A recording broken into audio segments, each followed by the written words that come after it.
onde encontrar o menino Jesus neste Natal. Você sabe onde você pode encontrá-lo? Não o menino do presépio. Aliás, Jesus já cresceu, ele não é menino mais. Mas se alguém lhe perguntasse no seu emprego, você é crente? Sou. Pois então, onde é que a gente encontra esse tal menino Jesus? E, geralmente as pessoas que perguntam isso falam de modo literal. Se você falar, vai lá na minha igreja, e ela vier aqui, pois é, não vi o menino Jesus, onde eu posso encontrá-lo? Então, é importante nós que somos cristãos e cremos e pregamos sobre isso, saber exatamente onde, como encontrar o menino Jesus nessa ocasião de Natal. O texto que nós lemos então, Mateus capítulo 2, os versículos 1 e 2 nos dizem: assim, tendo Jesus nascido em Belém da Judeia, em dias do rei Herodes, eis que vieram uns magos do Oriente a Jerusalém e perguntavam: onde está o recém-nascido rei dos judeus? Porque vimos a sua estrela no Oriente e viemos para adorá-lo. Até aqui a palavra do Senhor. Vamos orar? Abra nossos olhos, ó Deus, para enxergarmos na Tua palavra aquilo que nos edifica. Pedimos isso em nome de Jesus. Amém. Eu não sei quantos de vocês já passaram por esta situação, especialmente adultos e mães aqui presentes. Você sai de onde você está e vai até a cozinha ou até o quarto procurando alguma coisa. E no caminho um telefone toca, um menino pede alguma coisa, acontece um tipo de intervenção e quando você chega no local onde você iria procurar alguma coisa, você não se lembra mais do que você estava procurando. E aí, quais são as chances de você encontrar aquilo que você não sabe o que você está procurando? Praticamente zero. E às vezes isso nos irrita. Gente, eu vim aqui para pegar uma coisa e agora eu não sei mais o que eu estava procurando. Isso não acontece só com velhos, não, com jovens também. Mas essa experiência, ela ilustra bem aquilo que as pessoas no mundo em que nós vivemos hoje, elas experimentam a respeito do menino Jesus. Há muitas pessoas que não sabem exatamente o que elas estão procurando com respeito ao momento do Natal, ao espírito do Natal, como eles dizem.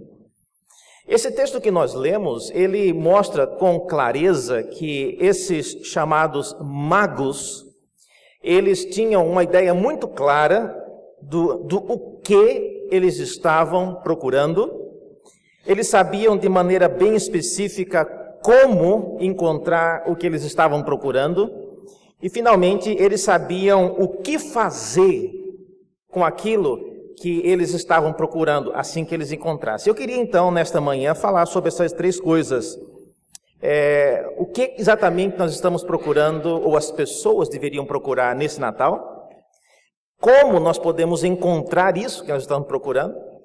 E terceiro, o que nós vamos fazer com aquilo que nós encontraremos ou devemos encontrar neste Natal? Vamos então com a primeira pergunta. O que exatamente nós estamos procurando? O que é que as pessoas devem procurar neste Natal? E você sabe que há muitas pessoas que não são muito crentes e são chamadas às vezes amigos de Deus, né? Elas não são de nenhuma religião. Mas no Natal é uma ocasião mais solene. Geralmente as pessoas elas vão à igreja no Natal. E elas veem isso quase que como para pagar uma dívida com Deus. E para alguém não culpá-la de nunca ter ido à igreja. Não, eu fui no Natal passado, eu fui à igreja. E elas usam isso como um argumento até, talvez para os pais que ficam insistindo com os filhos. Olha, você devia ir à igreja. Eu vou, pai, um dia eu vou. E no Natal ele vai. Então, Natal é uma ocasião que geralmente as pessoas elas marcam o ponto, pelo menos uma vez por ano ela foi. Mas é a ocasião então para nós perguntarmos a nós mesmos, o que nós estamos procurando? Veja, esses magos, diz o texto, olha só na sua Bíblia, eles chegaram em Belém, da Judéia, era uma cidade pequena, muito pequena, e nos dias dos rei Herodes, e eles chegaram nessa cidade com uma pergunta, eles queriam saber onde está o recém-nascido. Então, eles sabiam exatamente o que eles estavam procurando, e eles estavam procurando já alguém que havia nascido. Então, há várias informações a respeito daquilo que eles estavam procurando, que me mostra que esses magos, eles eram magos convertidos, eram pessoas tementes a Deus. A palavra mago, hoje em dia, quando a gente fala mago, a gente lembra um pouco desses filmes de Harry Potter, né? Aquelas pessoas que fazem magias. Mas a palavra mago, ela aponta, desde os primórdios da história, um dos primeiros historiadores, chamado Heródoto, ele, antes de Cristo, uns 300 anos, ele já usava essa expressão magos para se referir a pessoas sábias, a pessoas que não tinham nada a ver necessariamente com magia, mas eram pessoas como Daniel, ele é chamado de mago também. O Daniel, o profeta da Bíblia, porque ele interpretava sonhos e ele tinha visões, então um mago era também isso. No Novo Testamento, então, a palavra mago, ela é utilizada não só nesse sentido, mas também para descrever pessoas que conheciam também questões da astrologia e conheciam bastante os movimentos dos astros e acontecimentos nos céus.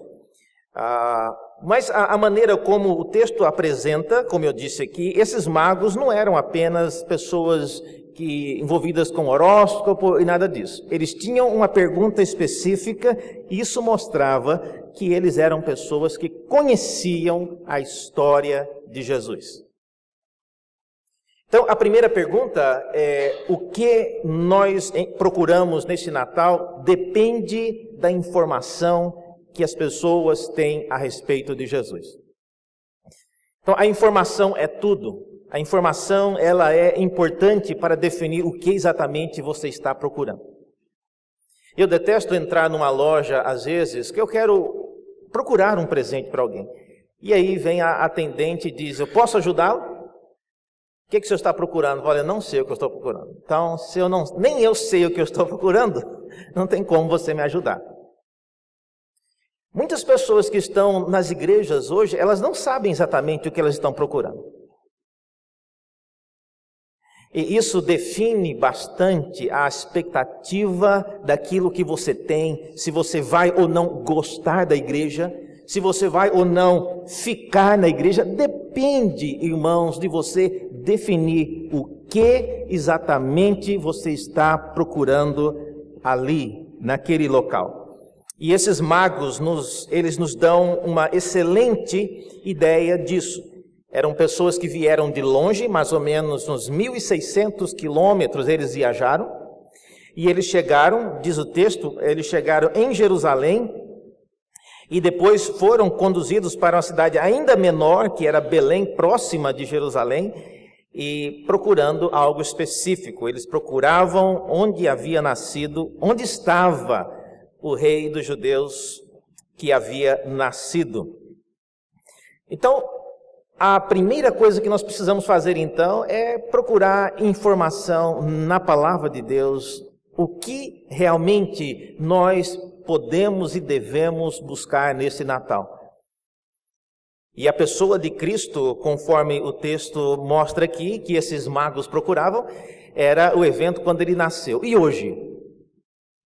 Eu desafio vocês a lerem as Escrituras, a conhecerem mais a respeito de Cristo, para que, quando nesta ocasião de Natal as pessoas perguntarem, nós teremos de maneira mais objetiva como falar sobre isso. Mas este é o primeiro ponto. Você tem que saber o que exatamente nós procuramos. É muito comum no Natal, como nós teremos hoje aqui, eu já preguei em 3 igrejas nesse mês, em vários lugares no Brasil, e toda vez que eu preguei, uma cantata me acompanhou. Ou antes ou depois do sermão. E às vezes eu receio que eles foram lá para ouvir a cantata, não meu sermão.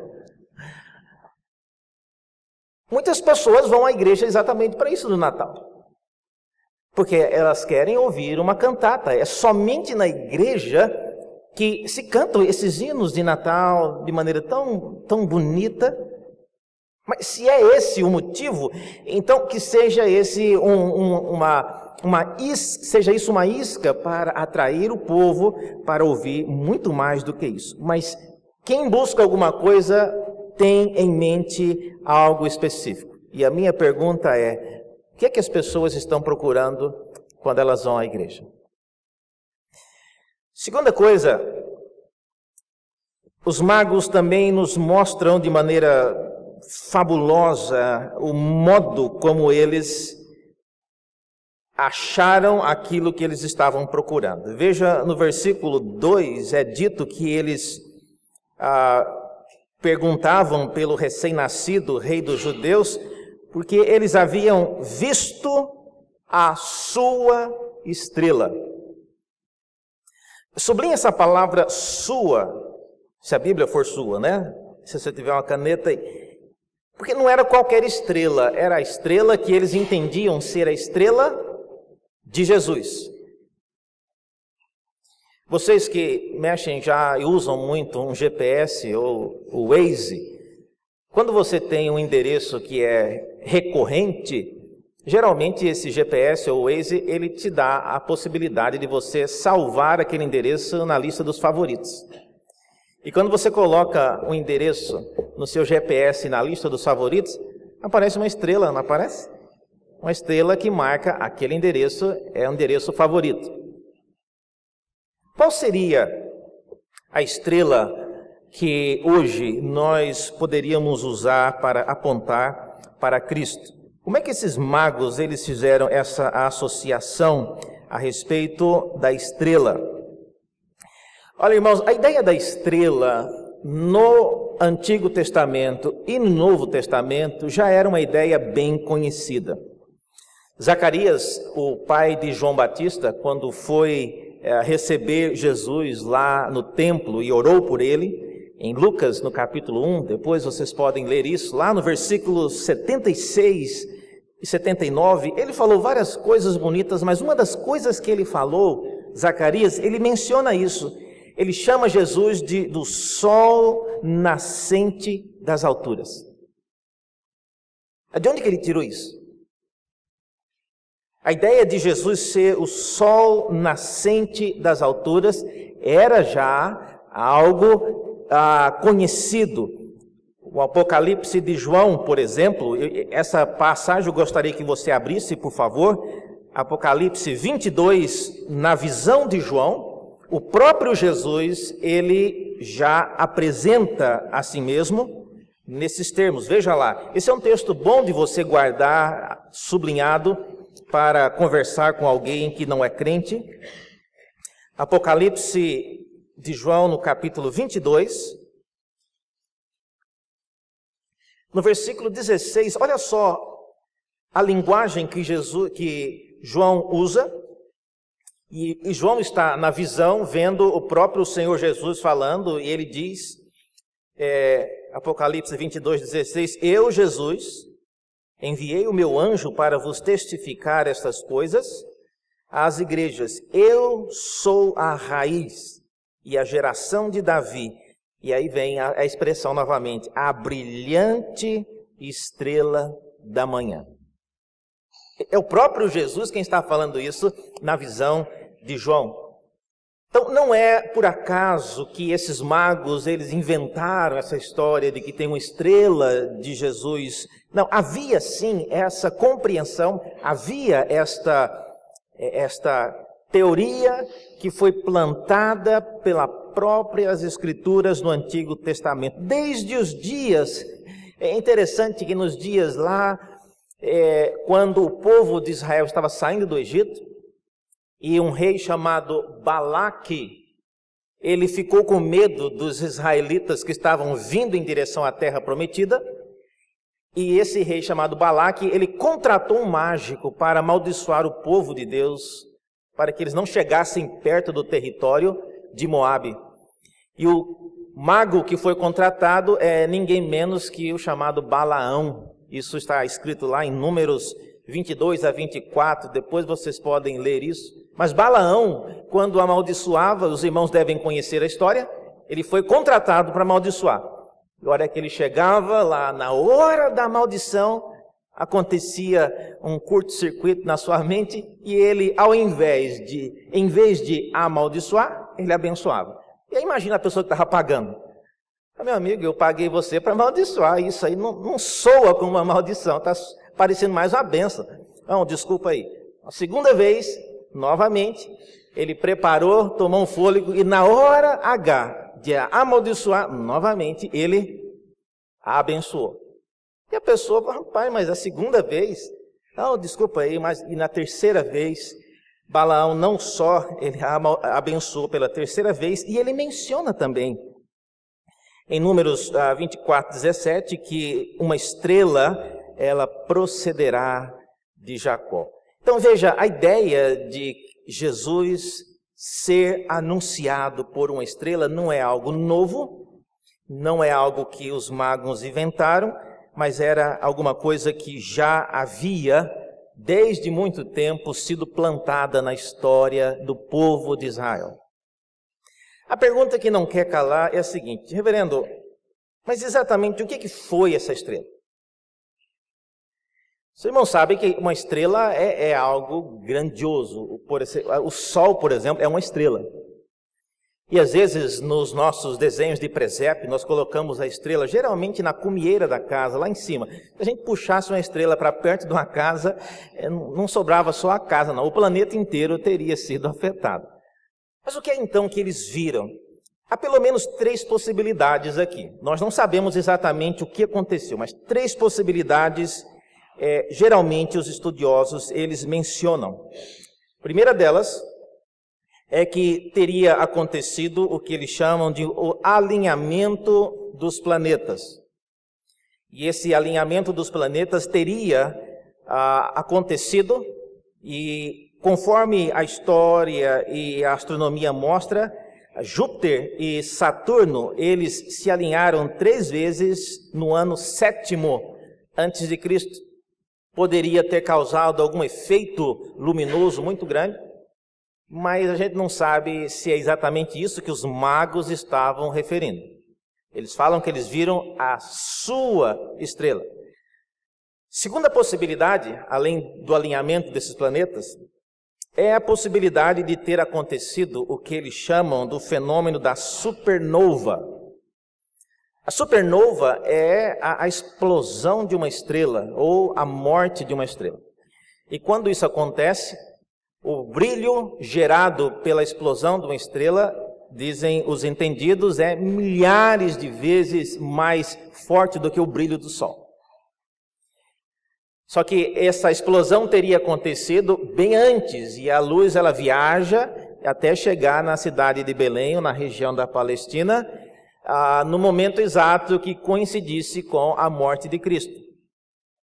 É até curioso, imagina a morte de uma estrela para anunciar aquele que viria morrer pelo nosso pecado. Eu acho isso maravilhoso. Eu só não sei se é isso que aconteceu.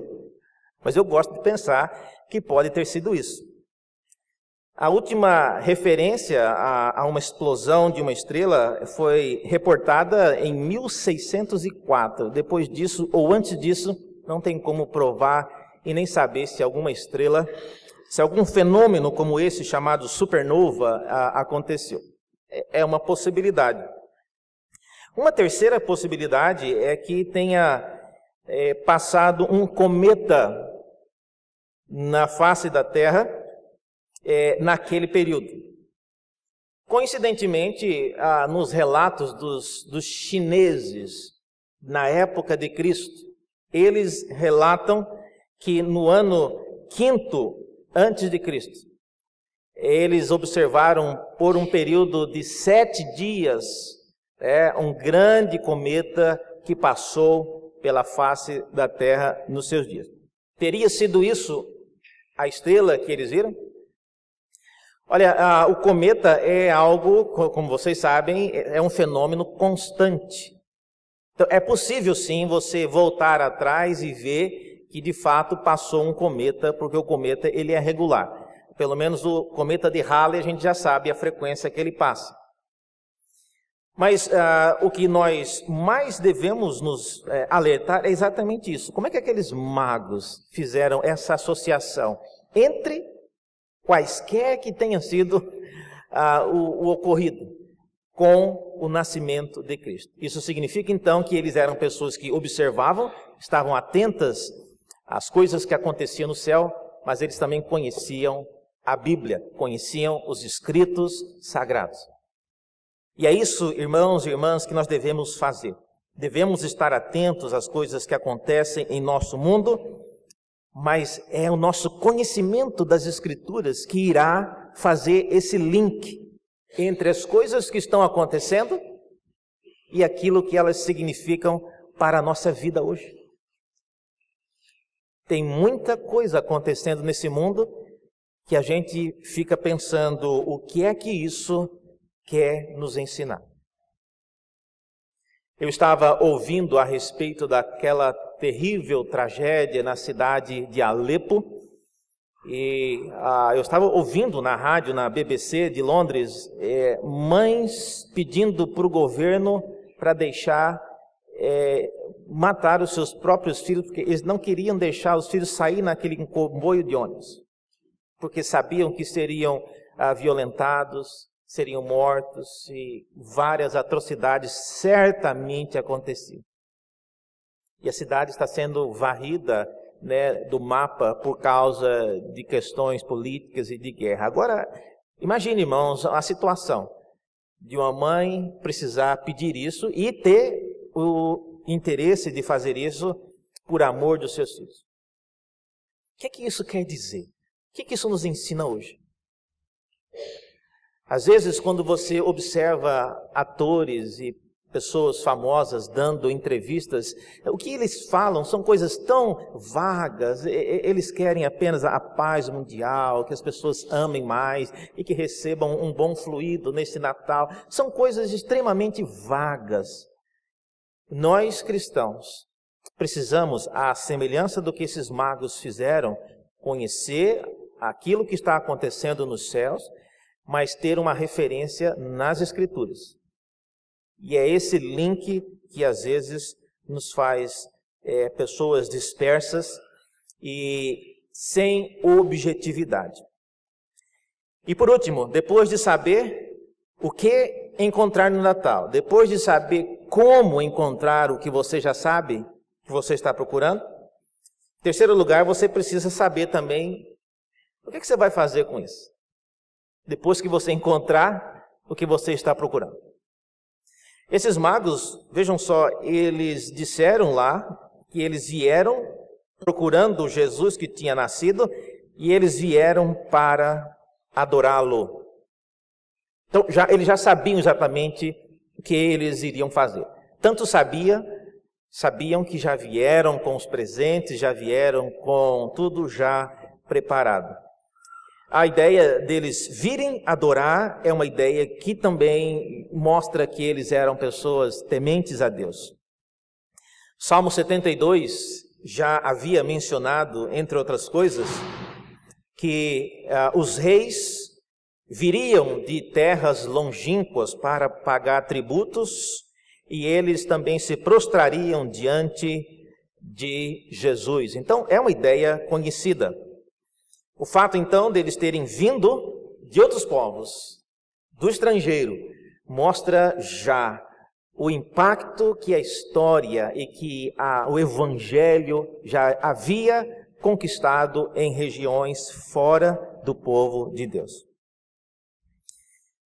Isaías, numa ocasião, ele falando no capítulo 49, ele diz que o povo de Israel, ele foi colocado entre todos os povos para ser luz entre os gentios. E Jesus Cristo, no Sermão do Monte, ele disse que hoje eu e você somos como luzeiros colocados no alto para gerar luz para as pessoas que estão ao nosso redor e as pessoas, podendo ver a nossa luz, glorifique a Deus que está no céu. Então, de maneira conclusiva aqui, eu queria deixar essa palavra com os irmãos. Hoje, 2016, a estrela que substitui a estrela de Cristo somos nós, os cristãos.